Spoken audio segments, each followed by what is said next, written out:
Yo, salut les Mugi, voilà, c'est Chapeau de Pal, j'espère que vous allez bien. On se retrouve aujourd'hui pour la review de l'épisode 43 de Dragon Ball Super, ou Dragon Ball Super, voilà, si tu veux, Super, voilà, si tu veux vraiment prononcer à la japonaise. Franchement, un super épisode. Bon, chaque celui-là, il va pas ravir tout le monde, bah, un peu comme, bon, désolé de casser le mythe, je vais vous dire de quoi il retourne, mais juste pour vous dire que le prochain épisode sera aussi un épisode de transition, donc voilà, comme ça au moins vous avez pas de faux espoirs, comme quoi on pourrait reprendre directement la suite, mais bon, ça on verra bien ça va pas tarder, à mon avis, de toute façon, ne vous inquiétez pas, les épisodes de transition, ça, c'est bien pour ça que ça s'appelle épisode de transition entre deux arcs, et là c'est vrai que ça faisait un peu lourd en plus, voilà, on avait enchaîné assez rapidement en plus entre Battle of Gods et puis Fukatsu 9, et puis même de Fukatsu 9 à l'arc de Champa et puis le tournoi du Tenkaichi Budokai Inter-Univers. Donc là, ouais, ça fait du bien un petit peu de relâcher un petit peu la pression, de pas être à fond dans le combat, à fond dans le fight et de voir un petit peu des chapitres un peu tranches de vie. Ouais, je pense qu'on peut les qualifier des chapitres, des épisodes tranches de vie. C'est parce que faut que j'arrête de dire des chapitres, faut que je mette plus d'animés, c'est pour ça. Mais franchement, dites-moi directement si vous en pensez dans les commentaires, ce que vous avez pensé de cet épisode, parce que moi, je l'ai trouvé vraiment très très bon du début jusqu'à la fin. Je me suis bien marré. Enfin, comment on pourrait qualifier ça? Il y a eu des scènes aussi émouvantes, voilà, des scènes un petit peu touchantes, des scènes un petit peu familial avec Goku, avec Pan, moi, ça franchement c'était assez fort, surtout que Goku, voilà, tu n'as pas trop on n'a pas trop l'habitude de le voir comme ça, c'est un peu comme Vegeta aussi, enfin, on avait eu droit à cet épisode-là, un épisode comme ça au début, je sais pas si vous vous rappelez, quand il était allé dans un parc d'attractions avec Trunks et puis avec Bulma, c'était assez sympa aussi de le voir sous un nouvel angle, et là pareil avec Goku, donc là voilà, Goku un petit peu le Goku, le grand-père, et franchement c'était super bien, enfin, moi, en tout cas j'ai passé 20 minutes très très agréables, en tout cas, dites-moi ce que vous en pensez dans les commentaires encore une fois. Donc, on va voir directement le topo avec Goku, donc qui est malade, voilà, bah suite, bon, je vais directement briser le mythe maintenant, de toute façon, on s'en doutait un petit peu, c'était suite à son utilisation donc du Kaioken couplé au Super Saiyan Blue, et donc, bah, il va avoir des conséquences un petit peu, voilà, il va y avoir un petit peu le revers de la médaille, donc en plus, déjà, on avait vu après donc, qu'il a arraché après la fin du combat contre Hit, on avait vu qu'il commençait à avoir un petit peu des veines un petit peu qui commençaient à se tendre, enfin voilà, qu'il avait des déformations un petit peu musculaires, donc voilà, qu'il avait déjà un petit impact à ce niveau-là, au niveau de l'organisme, et là, en plus, au niveau du contrôle de son ki, d'ailleurs, comme Maître Kaio va un petit peu l'expliquer, donc là aussi, je vais un petit peu redécouper l'épisode un petit peu différemment. Enfin voilà, je vais parler de certains événements. Je vais pas parler dans l'ordre chronologique, si vous voulez. Enfin, un petit peu quand même, plus sur la fin, mais là au début, vraiment pour introduire, je préfère mettre directement tout au clair, de jouer vraiment carte sur table. Donc avec Maître Kao, donc comme je vous dis, donc Goku est allé voir. Bon, je reviendrai après sur toutes les scènes un petit peu marrantes et sur tous les petits clins d'œil aussi qu'on a eu le droit. J'y reviendrai après. Vous inquiétez pas, je vais bien tout traiter. Donc comme je vous dis qu'enfin il allait retrouver Maître Kao pour pouvoir régler son problème. Voilà, après à moult péripéties.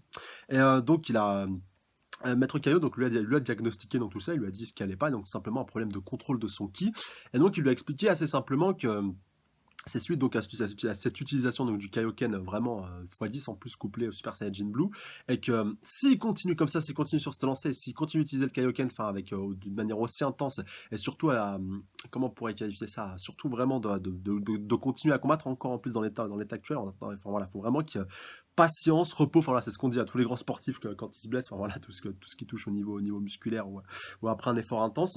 Et donc voilà, repos, laisse ton ki voilà, se régénérer, se reconcentrer, se reconditionner, voilà, se reformater pour histoire que ça fonctionne bien comme il faut. Et donc ouais, bah, d'ici là, t'as pas le droit de combattre. Voilà, je te mets un petit peu un sens interdit. Voilà, c'est un petit peu Docteur Kaio là dans cet épisode-là. Où donc vraiment, lui dit voilà, ne combat pas, oublie le combat pour l'instant, consacre-toi à ta famille, va occupe-toi de ta petite fille aussi parce que maintenant t'es grand-père aussi. Enfin voilà, bah, j'ai beaucoup aimé qu'ils disent ça, mais oh Goten aussi, il a un petit peu besoin de son père. Voilà, c'est encore un gamin aussi, donc voilà. Enfin, je sais pas, ça aurait pu être aussi l'occasion de voir avec Goten, mais bon, c'est vrai que l'épisode est centré sur Pan, donc on peut comprendre ça. Puis en plus, Goten, il le voit tous les jours. Voilà, il le voit assez fréquemment, là où Pan, il la voit pas très très souvent. J'ai beaucoup aimé aussi le petit gag récurrent avec Maître Kaio, voilà, qui lui fait sous-entendre maintenant, il a même plus la volonté de lui dire, voilà, de le ressusciter avec le Dragon Ball. En plus, on voit bien le gros focus, le gros zoom sur l'auréole au-dessus de la tête de Maître Kaio, qui prouve comme quoi il est bel et bien mort, et puis Goku qui s'en rappelle plus vraiment, et ce pauvre Maître Kaio, bah, qui s'est toujours pas fait ressusciter. Alors, j'ai la grande question à vous poser, est-ce que vous pensez que d'ici la fin de Dragon Ball Super, Maître Kaio sera ressuscité? Enfin, pareil pour tous ceux qui habitent sa planète. Je me rappelle plus du nom de sa limace et puis de son singe, je sais, honte à moi, enfin voilà, tous ceux qui voilà, bien entendu, ils étaient morts durant le combat contre Cell, quand Goku avait eu la riche idée de les téléporter tout simplement dans le monde de Maître Kaio, enfin sur la planète pardon de Maître Kaio. Et donc, bah, voilà, dites-moi ce que vous en pensez dans les commentaires. Est-ce que vous pensez que Maître Kaio se fera acheter? Moi, je dis oui, mais au dernier épisode de DBS. Franchement, je pense que Goku le fera à ce moment-là, ou peut-être que, enfin, peut-être pas que ce sera montré directement, enfin voilà, qu'il aille chercher tous les Dragon Ball et qu'il demande à Shenron, enfin peut-être que si, pourquoi pas. Mais qu'on verra Maître Kaio, voilà, on aura peut-être un petit plan, je vois bien un plan final dans Dragon Ball Super, dans le dernier épisode où on voit Maître Kaio et puis donc avec son Auréole qui a disparu, et donc voilà, comme quoi il est bien revenu d'entre les morts, grosso modo. Voilà, c'était assez intéressant. Et donc maintenant, je vais revenir un peu sur tout le cheminement qui a amené donc à cette rencontre avec Maître Kaio. Donc au début, donc on démarre directement l'épisode avec Goku déjà qui a perdu un petit peu d'appétit. Enfin voilà, il est plus vraiment tip top. Voilà, il va pas très bien. Il a pas très faim, donc c'est assez surprenant. Surtout que Chichi s'est décarcassé pour lui faire 40 000 plats. Enfin, en plus qu'elle lui renvoie encore une autre fournée, voilà, parce que Goku, putain, c'est un mangeur. Il envoie, voilà, c'est un peu comme. C'est un peu comme Luffy, voilà, vraiment ça tabasse, ça tabasse, ça tabasse, enfin, même quand ça mange, ça tabasse, enfin, là je parle pour Luffy. D'ailleurs, Goku sera intéressant de voir si lui aussi serait capable de taper, de tabasser, tabasser, tabasser en étant endormi, pourquoi pas, en se tapant une bonne dalle, bien entendu. En tout cas, ce sera intéressant à voir. Et donc, bah là, Goku qui perd un petit peu de son appétit, il va donc, comme il a expliqué, voilà, il va refaire un petit peu le cheminement à Chichi, vu qu'elle l'a envoyé faire des courses. Enfin, voilà, on voit plus sa liste de courses avec pas mal de viande, pas mal de barbac à aller acheter avec les baguettes, et puis qu'il avait oublié, je crois, de la viande de cheval, ouais, si je dis pas de conneries, qu'il avait voilà, un choix un petit peu particulier. C'est vrai que chez nous, c'est pas le premier choix qu'on fait en termes de viande, mais bon, il en faut pour tous les goûts, et c'est pas si mauvais à ce qui paraît. En tout cas, voilà, dans ceux qui ont déjà goûté dans les commentaires, merci de nous faire partager votre avis par rapport au goût qu'aurait la viande de cheval. Est-ce que c'est bon? Donc, comme je vous dis, Goku, bah après, voilà, qui s'aperçoit qu'il a oublié quelque chose sur sa liste de courses, donc ouais, en plus, il est tranquillement en train de voler, pépère, histoire pour faire ses courses, histoire que ça aille vite. Et là, c'est le drame, vu qu'il n'arrive plus vraiment à concentrer son ki, il n'arrive plus vraiment à aller dans la direction où il veut. Bon, voilà, après, il y a les gens, je sais même pas si les gens, ils prêtent un petit peu attention à lui. Enfin, alors, on voit un focus, enfin, on voit un plan à un moment donné où on le voit un petit peu voler, un petit peu en train de voler dans les airs au-dessus de la ville. Voilà, c'était assez intéressant. Mais bon, je pense que maintenant, ils se sont un petit peu familiarisés. Enfin, là, plus surtout que c'est pas le seul à utiliser le ki. Il y a Krillin, enfin, là, même si Krillin, il s'en sert pas durant, voilà, quand il est en train de quand il a son rôle, tout simplement, quand il fait son boulot d'agent et gardien de la paix, vu qu'il est flic, voilà, petit rappel, il préfère utiliser sa mobilette, mais c'est vrai que le ki peut être assez intéressant contre, voilà, si le mec, je sais pas, il a une grosse voiture, il a une grosse bagnole, là, il a un truc assez rapide et puis qui se casse, voilà, le ki peut être très pratique pour lui permettre donc de voler jusqu'à la personne dite. C'est pour ça aussi que ça doit être un super flic, super flic Krillin. Non, j'abuse un petit peu. Bref, de toute façon, c'est pas important.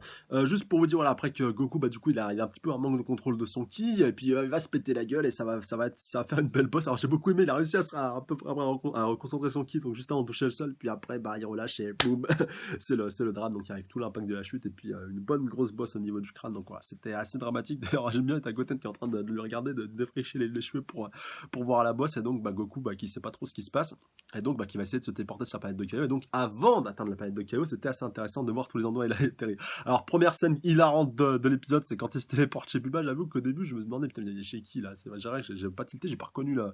Je pensais plus c'était un appartement dans un grand immeuble, vu qu'on avait l'air d'être un petit peu en hauteur. Et puis non, au final, bah, c'était la maison de Bulma, et puis ça a débouché donc sur la scène vraiment hilarante avec Goku, voilà, nez à nez avec Bulma, voilà, surtout Bulma en plus qui sort de la douche, voilà, ça s'invente pas. Et puis surtout en plus qu'il croyait revoir Vegeta, donc Vegeta, voilà, ça s'est imaginé, ça aurait été Vegeta en train d'attendre sa petite Bulma, oh ma petite Bulma et tout, voilà, qui s'apprêtait donc à faire ce qu'il avait à faire, et donc Vegeta donc, qui était dehors, et puis donc après bah, une scène assez cocasse où tu vois Vegeta et Bulma vraiment gênés, même Vegeta encore plus que Bulma quand voilà, le fait de voir sa femme un petit peu nue comme un verre comme ça, enfin voilà, c'est un peu dommage, et encore plus quand Goku lui dit maintenant par rapport à Bulma qu'elle a ses seins qui sont un petit peu tombants et tout, enfin voilà, ça c'était vraiment la punchline qu'il fallait sortir, c'était excellent.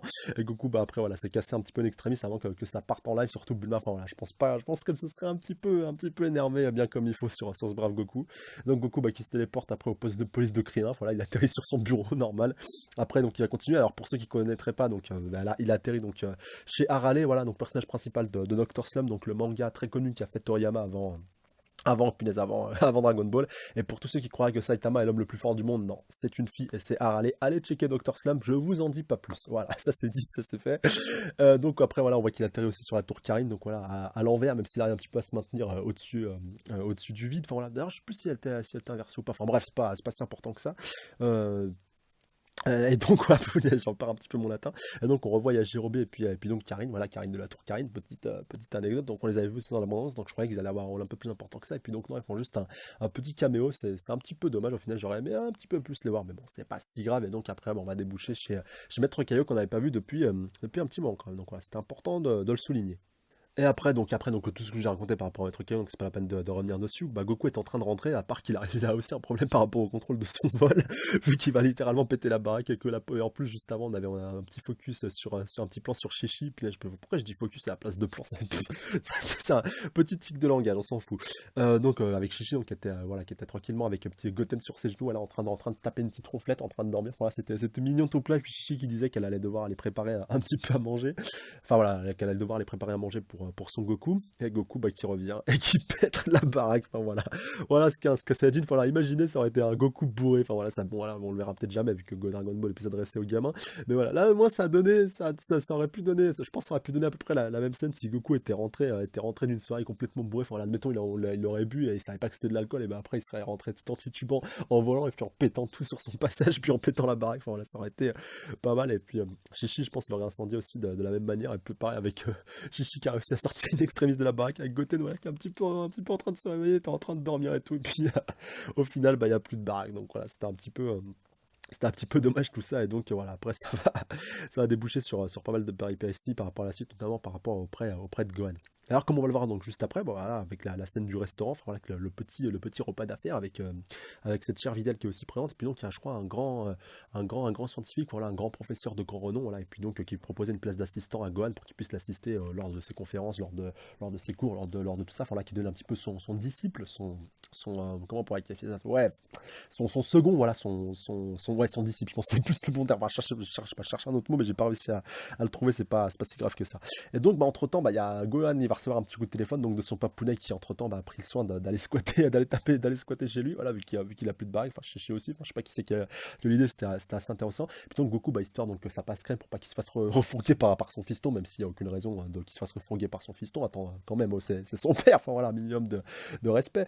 Et, d'ailleurs, Gohan n'a pas bronché, ça c'était ça aussi qui était assez intéressant. Donc il lui dit de toute façon tu peux rester à la maison autant de fois que tu veux, même si c'est vrai que le coup de fil n'était pas tout à fait inapproprié, enfin c'était pas tout à fait le bon moment pour pouvoir le passer. Et donc Goku voilà qui dit pour un petit peu en compensation bah, qu'il veut bien, et puis surtout vu qu'il est plus en état de combattre et qu'il a entendu toute l'information par rapport au fait qu'il va avoir une place, et donc bah, Goku qui lui dit vu qu'il n'est pas très bien en ce moment et tout par rapport à son contrôle de son ki, bah, et qu'il a un peu de temps à tuer, bah, qu'il veut bien s'occuper de sa petite fille pendant ce temps-là, voilà, et que pendant ce temps-là, bah, du coup Gohan lui pourra s'occuper de ses affaires et pourra donc prendre cette place donc à cette place d'assistant en fait, n'est-ce pas?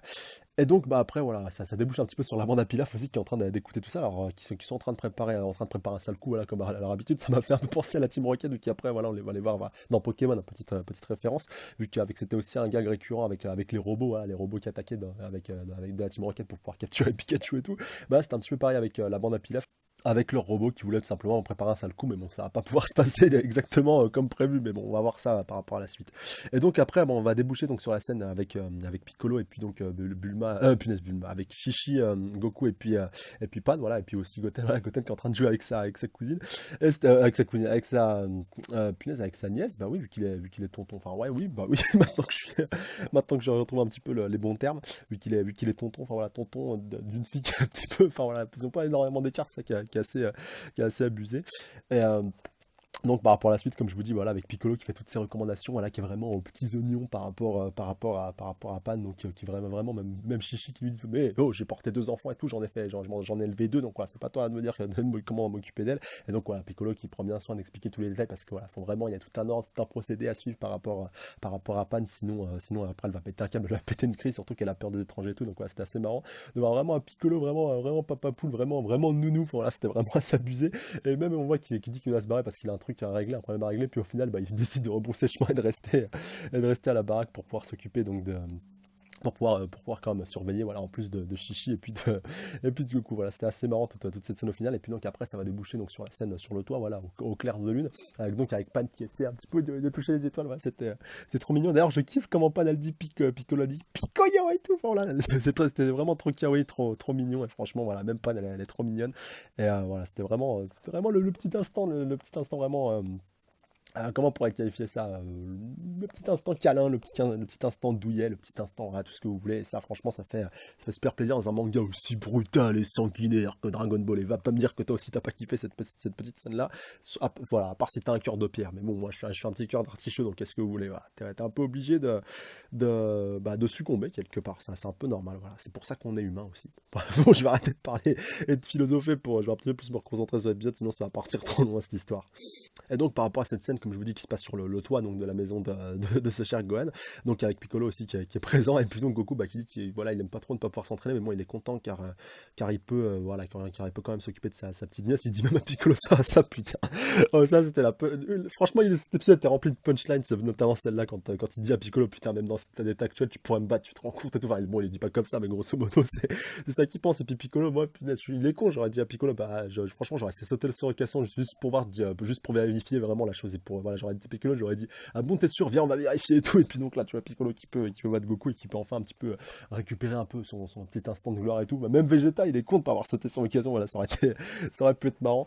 Bon voilà, non je déconne, j'abuse un petit peu, mais bon enfin, voilà, c'est vrai que ça aurait pu être sympa, mais bon le cœur et le but de l'épisode n'étaient pas là, et de toute façon on va bien le voir par rapport à la suite. Et donc, comme je vous dis, voilà, par rapport à Goku, il commence un petit peu à se considérer vraiment comme un grand-père, voilà, que maintenant, il doit jouer ce rôle de grand-père à fond, voilà, vraiment, vraiment être à fond avec elle, et puis voilà, profiter tout simplement de sa petite fille, et profiter un petit peu de sa famille, et de ce rôle de grand-père, voilà, qui maintenant, bah, lui incombe, voilà, ça a été un père, ça a été ouais, bah, peut-être pas un fils, enfin, possible quand même pour Sangohan et un peu pour Kame Sennin, et voilà, aussi, si on peut encore reprendre cet événement-là, voilà, ça a été vraiment tout ce que vous voulez, un frère, un cousin, enfin, tout ce que vous voulez, bah ouais, un frère aussi un frère pour Raditz, maintenant que j'y pense, mais voilà, mais maintenant aussi, c'est son rôle de grand-père qui va devoir vraiment assumé, puis voilà, au final, bah, tu dois prendre un petit peu ça comme ça vient, et puis au final, il va pas le prendre si mal que ça, c'est ça qui était assez intéressant quand tu vois qu'il commence à prendre Pan dans ses bras et faire un petit peu à la faire vanaguer, et puis j'ai kiffé la tête de Piccolo qui regarde petit peu, oh putain, qu'est-ce qu'il est en train de faire lui et tout, vraiment, ça c'était vraiment épique, cette scène aussi de Piccolo qui est vraiment en stress et en flip total par rapport à Pan, ça va être encore pire, hein, juste après, voilà, avec ce qui va se passer, donc le lendemain matin, voilà, ça c'était assez marrant, franchement, à observer. Et voilà, le dernier point, donc voilà, par rapport à Goku qui culpabilise de ne pas pouvoir emmener Pan dans le ciel, donc voilà, avec Pan qui était un petit peu ses mains vers le ciel pour pouvoir toucher les étoiles. Enfin, voilà, c'était un petit peu, ouais, c'était un petit peu triste pour Goku, voilà, faut dire un petit peu la vérité, et puis j'espère que plus tard on pourra avoir cette scène-là. Bah, c'est dommage qu'on n'ait pas pu l'avoir à la fin de l'épisode, vu que Goku, enfin, vu que, punaise, ben ouais, Goku, maintenant que j'atterris à la fin de l'épisode, il a pas tant progressé que ça. Enfin, je veux dire, il a pas combattu, il a pas récupéré totalement son kiff. Enfin, voilà, sauf si on le verra peut-être dans les prochains épisodes. Mais en tout cas, je crois pas que le problème était tout à fait réglé à la fin de cet épisode-là. En fait, au final, on croyait qu'il était plus concentré sur Goku et sur sa perte de son kiff. Enfin, c'est un peu le cas au début, mais sur la fin, c'est plus quand même concentré sur Pan, comme on va le voir donc juste après. Et donc, j'ai beaucoup aimé, voilà, le dernier point aussi important pour cette scène donc de nuit sur le toit. Donc, c'est Pan qui appelle, qui appelle Goku papa. Voilà, c'était assez marrant. Et puis donc Goku lui dit non, Gigi, donc voilà, qui veut dire grand-père, hein, en japonais pour ceux qui avaient pas compris. Et donc voilà, par rapport à ça, Goku vraiment qui dit non, Gigi, enfin voilà, grand-père. Enfin, c'était assez marrant. Et donc après, on va passer sur la scène du lendemain. Et donc j'ai beaucoup aimé. Alors petite anecdote pour ceux petite anecdote pour ceux qui l'auraient pas remarqué, enfin ou pour ceux qui l'ont remarqué d'ailleurs. Donc quand on voit Goku voilà, le lendemain matin, voilà, en train de pioncer avec Goten et puis Chichi qui est pas très loin. Chichi, en fait, elle est canon, quand elle a les cheveux un petit peu relâchés, voilà, j'avais un petit peu zappé ça. Franchement, rematez-vous l'épisode si vous avez pas tilté, on voit cette scène, je crois. On a un petit plan deux fois dessus, voilà, entre deux, trois plans de ce qui se passe dehors. Et donc, avec Chichi, avec les cheveux relâchés, moi, je vous dis, ah, c'est pas si mal. Voilà, franchement, elle a, Goku, voilà, il a pas, il a pas une femme, il a pas une femme si moche, même si elle a un petit peu un caractère, elle fait un petit peu grand-mère, elle fait un petit peu femme de ménage, enfin, un petit peu ménagère, voilà, sans vouloir être méchant. Enfin, quand tu vois au début, quand tu te rappelles de ce qui se passait dans Dragon Ball originel, où elle avait carrément même pris part au Tenkaichi Budokai, elle qui maintenant est complètement contre la violence, voilà, qui je pense, on n'est pas prêt de la revoir combattre, sauf pour foutre une tarte ou une branlée à quelqu'un qui touchera Son Goku, et ça, franchement, ça serait épique, un peu comme Kushina dans Naruto, donc la mère de Naruto, voilà, pour ceux qui ont été aussi loin que ça, voilà. Sinon, c'est un spoil et désolé. Mais bon, alors, quand même, Naruto c'est fini depuis pas mal de temps. Et puis, quand même, voilà, enfin, si tu connais pas, tu auras l'occasion de découvrir. Et puis, si tu connais, bah voilà, ça aurait été une bonne occasion de te rester tout ça. Bref, petite parenthèse refermée. Et donc, on va réatterrir donc, sur la bande à Pilaf, donc qui prépare son assaut. Mais ça va pas tout à fait se passer comme prévu, vu que Pan va surgir et tout. Voilà, et puis même la bande d'Apila va se prendre un petit peu d'affection avec elle. Et puis, Au final, bah, la bande à Pilaf va décider de fuir après en voyant donc, que Pan est venu ici. Donc en plus, surtout qu'il y a Piccolo et puis tous les autres qui sont un petit peu au garde à vous. Voilà, vu que Piccolo avait atterri que Pan était sans surveillance et qu'il avait vraiment gueulé et insisté sur ce point qu'il fallait pas le laisser sans surveillance, ne serait-ce qu'une seconde. Voilà, sinon ça craint vraiment. Et donc voilà, faut pas faire ça et que maintenant va falloir se bouger le popotin pour pouvoir aller la récupérer. Donc là, voilà, la bande à Pilaf commence vraiment à flipper et donc décide de fuir. Mais manque de peau, bah, ils ont emmené la petite Pan avec eux. Et donc voilà, bah, là c'est le branle-bas de combat pardon, à bord du vaisseau. Et puis donc voilà, ce qui va amener à la destruction du vaisseau, à la Pilaf qui a vraiment pété un câble, qui a pété un coup de poing, je crois, sur le tableau de bord. Et puis donc ça va tout péter. C'était assez marrant. En plus, t'as pas pendant un moment qui je crois, il l'a fait dans sa couche. Donc ça empeste littéralement le vaisseau qui peut pas ouvrir de hublot. Du coup, vu qu'il n'y a pas de hublot et que du coup, bah, l'air reste puant durant tout le long. Et puis donc, ce qui va amener à la suite à la destruction du vaisseau. Et donc, il y a Pan qui va vraiment commencer à concentrer son ki, qui va pouvoir donc tous les sauver, vu qu'elle va réussir à flotter au niveau de l'espace. Et ça, vraiment, c'était vraiment très classe de voir Pan. Voilà. Bon, peut-être plus tard qu'on aura un Super Saiyajin, ça pourrait être intéressant, mais pour l'instant, voilà, on a juste vu ça, et déjà rien que de l'avoir se concentrer avec son ki, voilà, ça avait de la gueule. Et donc après, voilà, il va se passer ce qui va se passer, j'ai envie de vous dire, avec donc la bande à Pilaf qui a réussi à s'accrocher à son pied, donc in extremis, donc voilà, avant de tomber, voilà, sinon c'était vraiment la mort assurée. Et donc bah, après, voilà, Pan qui est contente parce qu'elle a pu donc enfin atteindre son objectif qui était le ciel, voilà, qui était les étoiles, elle peut enfin les toucher, elle peut enfin donc arriver là où elle est vraiment. Alors j'ai une petite interprétation d'ailleurs par rapport à ça, j'y reviendrai un petit peu après, vous inquiétez pas. Et donc bah, après Pan elle retourne un petit peu sur terre, elle lâche les trois membres de la bande à Pilaf sur les arbres sans trop se prendre la tête et puis elle retourne pépère à la maison, donc elle allait se rallonger donc sur le canapé, voilà, elle allait faire sa petite sieste avec même son petit drap, sa petite couette sur elle. Donc voilà, et vraiment bah, c'était tout ce raffut pour rien vu qu'au final Piccolo, Goku et Chichi bah, n'ont rien capté à ce qui s'est passé, donc ont juste pensé que tout simplement bah, elle était planquée sous le lit, voilà, un petit peu comme ça. Et ce qui va m'amener à ma petite théorie, c'est ce que Videl va dire quand voilà, elle va déclarer. Ah, alors elle fait souvent ça en ce moment en plus, donc voilà, ça c'était assez perturbant. Et donc voilà, bah, au final, personne qui a rien capté par rapport à Pan qui peut enfin voler, qui peut un petit peu faire ce qu'il veut, qui peut faire ce qu'elle veut. Et pareil pour Goku, voilà, qui dit peut-être qu'un jour qu'elle pourra voler et tout. Enfin, peut-être qu'elle peut voler. Et bien entendu qu'il a dit ça sur le ton de la plaisanterie, puis pareil pour Piccolo qui lui dit de toute façon ouais, t'inquiète pas, c'est pas près d'arriver. Bah voilà, vous êtes bien loin de la vérité, bande de bouffons que tout ce temps que vous êtes, voilà, vraiment à sous-estimer cette petite surdouée, voilà, faut quand même le souligner, pareil pour Videl et Gohan, voilà, vu qu'ils sont tous un petit peu en train de se marrer. Et j'aurais bien aimé voilà, qu'ils sachent vraiment toute la vérité par rapport à tout ça, mais bon, au final, bah, il y a que la bande à Pilaf qui a pu la conserver, alors ce sera peut-être eux qui leur apprendront tout ça plus tard, ou peut-être que Pan aura un petit peu son moment de gloire et qu'elle montrera qu'elle peut voler. Et donc, on va arriver un petit peu, je pense, sur ma petite théorie. Je vais juste vous la donner maintenant. De toute façon, l'épisode s'est terminé là-dessus, voilà, sur cette petite blagounette. Et donc, voilà, sur l'annonce du prochain. Donc non, attendez, j'ai oublié le point le plus important. Donc oui, par rapport à Gohan qui a décliné donc la proposition donc du grand scientifique pour être son assistant, pour devenir son disciple simplement pour rester auprès des siens. Et ça, franchement, c'est très très classe, c'est très très fort. Et c'est peut-être donc un petit indice pour nous teaser par rapport à la suite que pourquoi pas, bah, c'est vraiment là, ça va peut-être être le déclic pour que Gohan, pour Gohan, pour qu'il puisse enfin reprendre son entraînement comme il se doit et pour qu'il puisse pourquoi pas bah, arriver à reprendre un petit peu du poil de la bête. Voilà, c'est peut-être l'indice qui dit je vais un petit peu délaisser les études et je vais revenir lentement mais sûrement. Donc voilà, au fight et puis au combat, que je vais enfin redevenir le Gohan que j'étais avant. Et ça, franchement, je prie et je croise les doigts pour que ça se fasse. Moi, t'as vu la version, c'était pas mal, c'était pas du tout voulu. Et voilà, franchement, j'espère que ça se fera plus tard parce que ça pourrait avoir de la gueule. Donc, ma petite théorie par rapport à Pan. Donc, déjà, le premier point, donc le fait qu'elle mette un petit peu les mains, voilà, un petit peu vers les étoiles. Pour moi, c'est peut-être un indice comme quoi elle a déjà pu s'en approcher ou qu'elle a déjà été, voilà, le fait qu'elle puisse voler un petit peu dans l'espace et tout. Le fait aussi qu'elle concentre son ki comme par hasard au moment propice après que la destruction du vaisseau, donc elle sait qu'elle va tomber si elle concentre pas son ki. Voilà, elle en a peut-être déjà fait l'expérience un petit peu plus tôt par le passé. Et surtout le fait que Videl, voilà, pour moi l'indice qui tue, c'est Videl qui dit, punaise, mais c'est déjà arrivé plusieurs fois dernièrement, voilà, qu'elle se planque un petit peu derrière le lit. Alors peut-être voilà que c'est moi qui ai fabule complètement, mais c'est possible qu'elle l'ait déjà fait par le passé si elle l'a déjà fait, si elle l'a fait maintenant et que personne n'a rien cramé. Voilà, ça c'est pour moi là un petit peu, ça peut faire l'écho par rapport à ça. Et vraiment, les deux arguments que je mettrais voilà en corrélation, c'est celui-là, le fait que c'est pas la première fois qu'elle ait des disparitions comme ça, et le fait voilà qu'elle mette un petit peu ses mains vers les étoiles, qu'elle veut un petit peu se rapprocher des étoiles.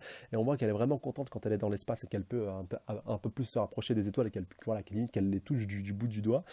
Donc voilà, et puis même voilà, qu'un petit peu avant, surtout qu'elle a déjà fait avec Goku. Donc pourquoi pas, puis surtout, inconsciemment, elle sait que Goku peut voler, donc qu'elle peut qu'il peut la ramener là-haut, et qu'elle y a déjà été. Voilà. Bon, je pars vraiment très très loin, c'est une petite théorie, voilà, vous la prenez comme vous voulez, mais ça pourrait être intéressant. Et franchement, n'hésitez pas à laisser votre avis par rapport à ça. Pour vous, allez, pour moi pour que ce soit plus simple, est-ce que pour vous, Pan, avant cet épisode, avait déjà fait ça et avait déjà été dans la stratosphère en concentrant son ki et en pouvant voler, ou alors c'est la première fois, donc là vraiment ça a été vraiment ce qu'il fallait, peut-être aussi par rapport au fait qu'elle était vraiment aux portes de la mort, bah si le vaisseau vraiment explosait et puis qu'elle ne concentrait pas son ki, bah là c'était un petit peu la mort assurée, donc pourquoi pas, voilà, maintenant on le saura jamais peut-être, donc voilà, on verra tout ça prochainement, et surtout bah laissez-moi vous donner dans les commentaires par rapport à ça, par rapport à cette théorie, surtout par rapport à la suite, voilà.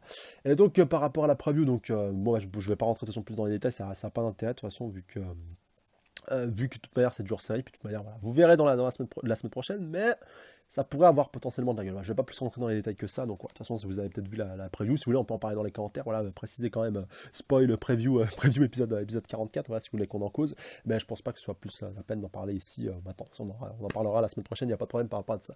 Comme d'habitude, n'hésitez pas à mettre un petit pouce bleu, commenter, partager, surtout vous abonner à la chaîne si ce n'est pas déjà fait pour plus de reviews, n'hésitez pas à aller checker la page Facebook, le lien est dans la description. Encore une fois, un grand merci à vous les abonnés, à la fois les anciens comme les nouveaux comme les futurs, franchement force à vous, big up à vous, on est bientôt 3000, je vous embrasse très très fort, et je vous kiffe, vous êtes les best, vous êtes au top, et sur ça je vous dis à la semaine prochaine, prenez soin de vous, salut à tous. Sayonara.